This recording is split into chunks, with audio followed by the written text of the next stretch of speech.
Quarto Distrito é um território da capital gaúcha historicamente ligado à expansão da malha urbana no início do século XX, sendo o primeiro ponto de urbanização da cidade.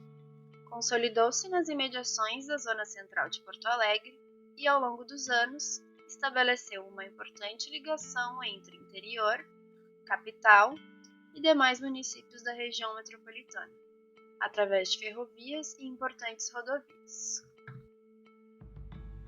Definitivamente está em um ponto privilegiado da cidade, pois a margem do Guaíba possibilita importantes conexões fluviais e sua posição na saída da cidade também fornece fácil acesso ao aeroporto, ponto de conexão de Porto Alegre com o mundo.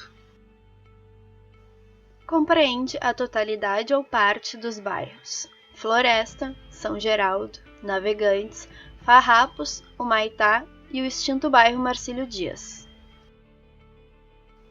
É uma área que concentra usos industrial, residencial, de serviços, cultural, praças e parques, atividades de apropriação do espaço público e patrimônio histórico.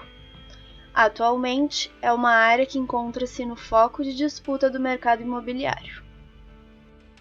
Entendendo este contexto histórico de diversidade e plurifuncionalidade, este trabalho busca investigar as transformações espaço-temporais da habitação no Quarto Distrito, estruturando-se a partir da principal pergunta: mas afinal, o que aconteceu com a Casa Operária ao longo dos anos?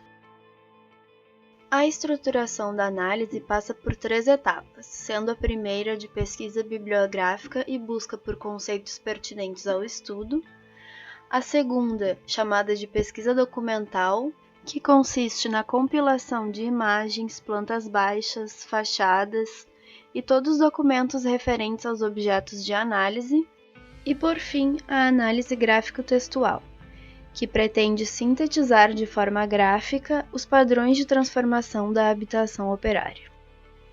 Na linha do tempo a seguir, podemos ver a evolução das transformações urbanas no Quarto Distrito, desde a chegada dos primeiros migrantes, a abertura da primeira grande avenida, até a evolução do plano diretor de Porto Alegre em relação a esta área da cidade.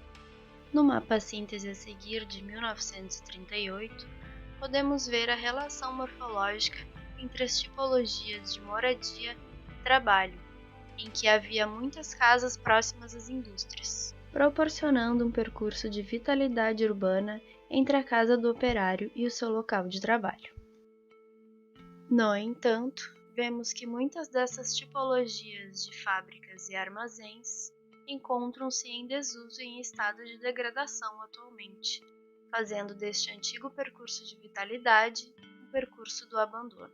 Quanto às casas operárias, vemos que algumas ainda mantêm sua aparência original, como a Vila Operária Fiatesse, um conjunto de casas em fita construída para os trabalhadores da Companhia Fiação e Tecidos Porto-Alegrense, fundada ainda em 1891. Já do conjunto de casas da Rua Gaspar Martins, infelizmente não podemos dizer o mesmo. Das 10 unidades de casas em fita construídas em 1912, sobrou apenas uma para contar história, e o restante da vizinhança está completamente ressignificado. Na antiga Avenida Eduardo, muita coisa mudou, começando pelo seu nome, que agora é a Avenida Presidente Franklin Roosevelt. E o conjunto de casas geminadas que lá existia teve sua função transformada, dando lugar ao comércio e aos serviços. Entende-se a arquitetura da casa enquanto uma forma de afirmação e expressão de uma cultura, a qual contribui para a construção da memória coletiva e da paisagem urbana. Compreender o histórico do morar da classe trabalhadora é uma forma de vislumbrar o passado da cidade. Afinal, foram eles que construíram o que hoje conhecemos como Porto Alegre.